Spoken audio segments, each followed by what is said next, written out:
All right, in this video, we're going to do hexadecimal to decimal conversions. And as we go through this, have a calculator handy because these numbers get large really, really quickly. So I'm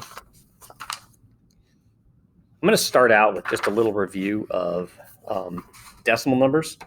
And when we do decimal numbers, right, well, let's take a number like 58,197, right? And so this is decimal. And what we remember is like, right, this 5 isn't 5 things, but rather that's 50,000 things. And the 8 is not 8 things, but it's 8,000 things. And this is 100 things, and that's 90. And then the 7 represents 7 things.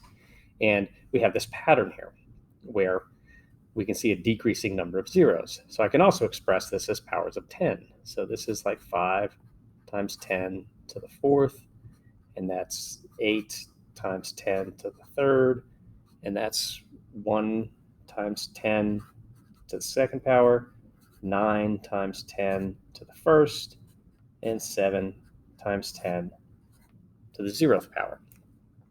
And so when we look at this now, what we see is that's the digit, and this is the base, and then the exponent, right, is going to be like your place value. And we just start counting 0, 1, 2, 3, 4, and so on. And we're base 10 because the digits 0 through 9, that's actually 10 unique symbols to represent amounts of stuff. So that's why that's why it's a base 10 system. So once you understand this pattern, we can do the exact same thing with hexadecimal numbers.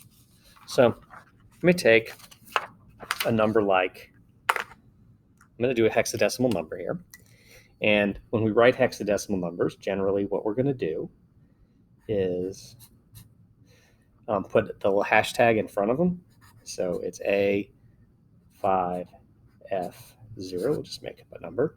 And the reason I put the hashtag in front of it is because it's possible, right? So a lot of hexadecimal numbers just don't happen to have the digits A through F in them. And we need some way to indicate that it's hexadecimal so we don't incorrectly interpret it as a decimal number. All right. And when we do this, one of the things that's kind of handy to have is I'm just going to jot down a little list of my powers of 16 over here. So 16 to the 0th power is 1. 16 to the 1st power is 16. 16 squared is 256. 16 to the 3rd power is 4,096. And 16 to the 4th power is 65,536. And you can see they're getting very large very quickly, which is why the arithmetic I'm going to handle on a calculator. So we'll take this number, and I'm going to break it down the same way we did the decimal number, okay? But I'll take the A, and that would be, now the A in decimal is 1 after 9, so the A is the digit that represents 10, and we're in base 16, so it's 10 times 16, and I'll count my powers, 0, 1, 2, 3. And then we'll go to the 5 times, we're still in base 16, 0, 1, 2 is the power. And I'm going to go F, which is, let's see, A is 10, B is 11, C is 12, D is 13, E is 14, F is 15, times 16 to the 1st power. And then we have 0 times 16 to the 0th power. So, all right, so now I got to multiply this out, and let's see. 16 to the 3rd is 4,096, so this is 40960. 5 times 16 squared, I'm sure that's going to be big. So 5 times 256, and I get 1280.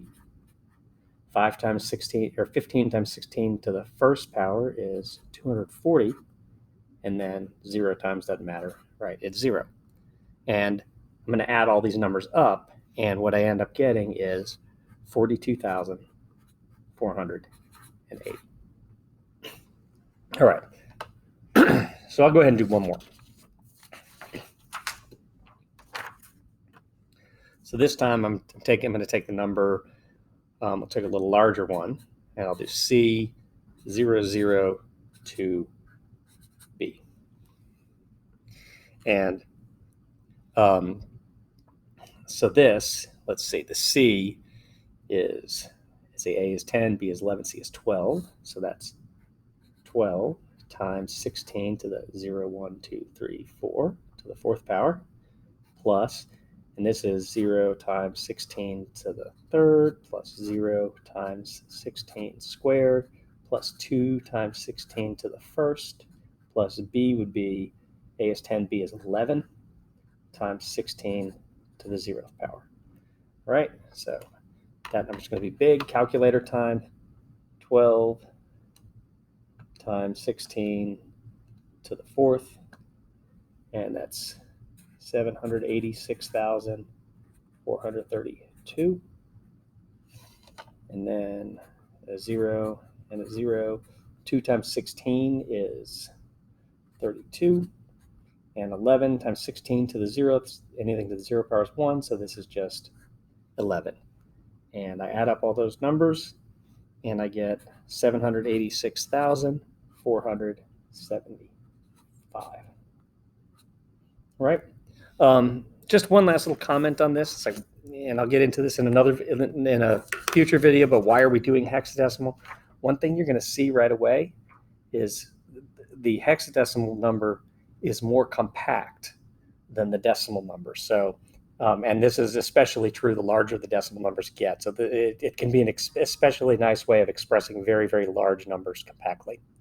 All right, and that is it.